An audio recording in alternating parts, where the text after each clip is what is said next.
Welcome to the Learning Pines YouTube. We hope this video helps. You begin by confirming the essentials.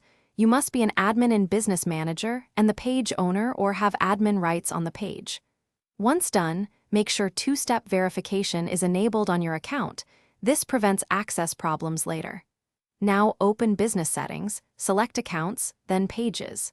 Click Add and choose Add a Page to claim a page you manage. This first step links identities and permissions, so do it carefully and stop if you don't see admin privileges to resolve permissions first. Next, decide whether to claim the page or request access. If you own it, choose Add Page and search by page name or URL to claim it instantly. If someone else owns it, choose Request Access and pick specific permissions like Manage Page, Create Ads, or View Performance. This limits scope and speeds approval. After sending the request, watch Business Settings right arrow requests for acceptance.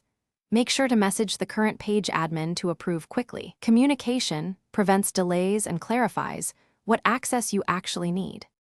Finally, verify the page shows under Accounts right arrow pages and that your assigned role matches required tasks. If the page doesn't appear, check for duplicate business managers or conflicting ownership. Sometimes a page is already claimed and must be released by the current owner. If permissions are wrong, remove duplicates and re-invite the correct business manager or ask the page admin to add you directly. Troubleshooting tip: if access still fails, confirm your admin rights and two-step verification, then retry or escalate. Thanks for watching. Consider subscribing if we helped you.